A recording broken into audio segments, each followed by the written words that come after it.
Hello mga kamarites, wala lang. Ito na naman yung naisip kong iluto para sa aking lunch. Siyempre una, pigaan muna natin ng lemon. Wala kasi kaming kalamansi, kaya lemon na lang.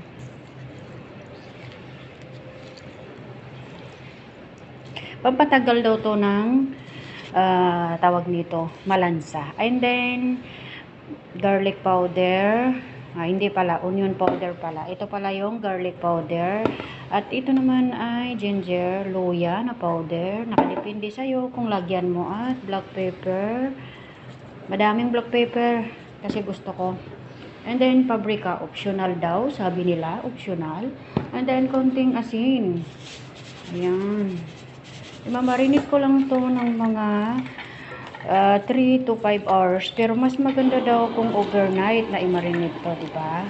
Wala lang kasi ang gusto ko kasi adobo. Kaya lang, ewan ko ba, ba't naisip ko mag-fried chicken? Yan, okay na yan mga kamarites. Siyempre, ilagay ko muna siya sa ref.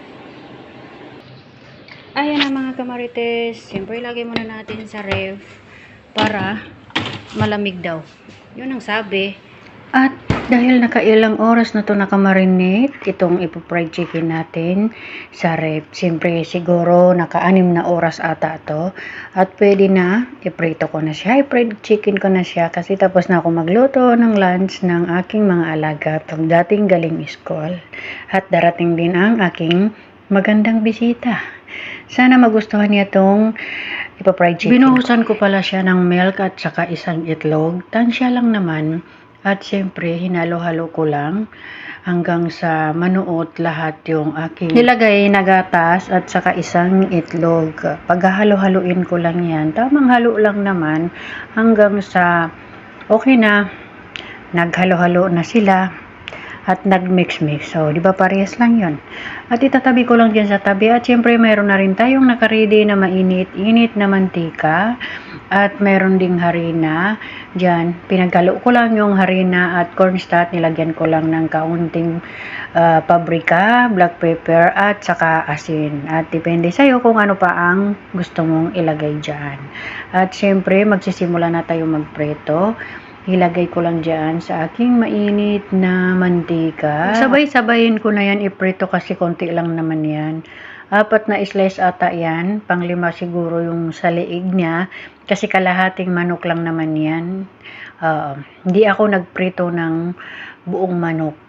Hindi ko naman akalain na mayroon akong bisita sa oras na yon na ako ay nagmarinate. Kaya ayun, kalahati lang naman ang aking ipaprito sa oras na yan. Pero okay lang naman, nabusog naman kami kahit papaano. Yun nga lang, medyo hindi ako nakontento sa pagpreto kasi feeling ko sa oras na yan ay parang hindi siya naluto at parang nasunog pa dyan. Sa simula ay napakaganda ng kulay niya, parang golden brown. Diba? Ganun naman talaga pag tayo ay magpa-fried chicken, dapat golden brown. Ayan, tamang tingin-tingin lang naman yan kasi yung sa kilid-kilid niya ay hindi pa luto. Tinakpan ko kasi siya. Yun kasi yung alam ko na pag nagpa-fried chicken ka, mahinang apoy lang at takpan lang siya para maluto sa ilalim daw. Ewan ko lang. Lagi na lang hindi nape-perfect yung ano ko, pagpa-fried chicken ko. Sa akin lang sa feeling ko lang. Kasi yung nakakatikim naman ay sinasabi naman okay lang. Kasi nung nag-fried chicken ako, maraming kasi. Nung last week na ako ay nag-fried chicken, nagustuhan naman ng mga alaga ko at ang aking madam.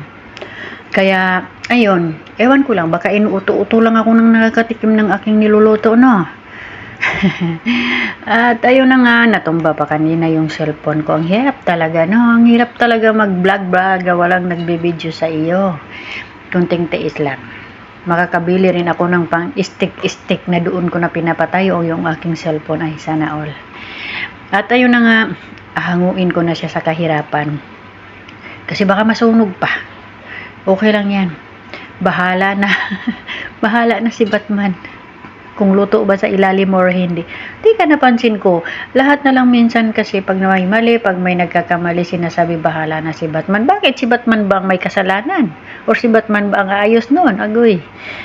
Parang nakikipag-away ako nito eh. Na tayo sa aking piniprito kay baka ibas nila tayo, sumikat pa tayo. Joke lang yun. Charot, sana nga sumikat tayo, di ba? Walang imposible. At, ayan. Ni-model ko pa. Siyempre, kailangan ko i-model. Kasi yun daw ang roles. Kailangan talaga may roles, no? At siyempre, hinahanap ko yung pwede kong kagatin na hindi masyadong mainit-init. At yung liig nga ang nahanap ko. Favorite ko kasi yan. Lalo na sa fried chicken. Favorite ko talaga yung liig at saka yung legs. Yan. Pero okay naman. Tama ang lasa. O, napasahin Korean love pa. O, ano kayo dyan? Kain po tayo mga kamarites. Nandito na ang aking kamarites na maganda. Start na kami. Diyan lang kayo ha. Samahan. Saan? Bakit? Ano yung ano ng maamoy? Kung ano yung niloto doon? Ay, hindi pa Guys, tanggalin mo bit. Okay na yan. Yan mo na? Oo, okay na yan. Huwag masyadong maano. Magkita yan asma, di wala na. Hindi kumakain ka ba dito? Oo. Ano gani ka? Ikaw nagawa niyan? Oo ah. Parang lang sa akin. Service, parang lang sa akin.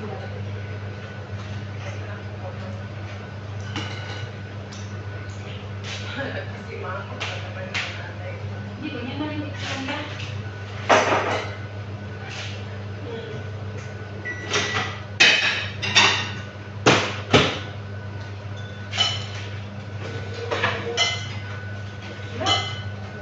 Sige lang, hayaan mo yan.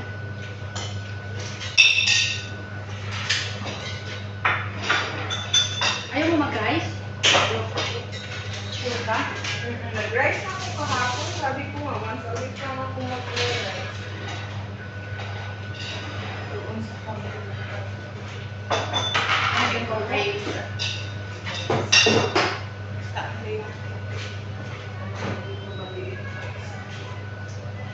Sarap kaya to, sweet, spicy to ng nato. Kita. Oo. Uy,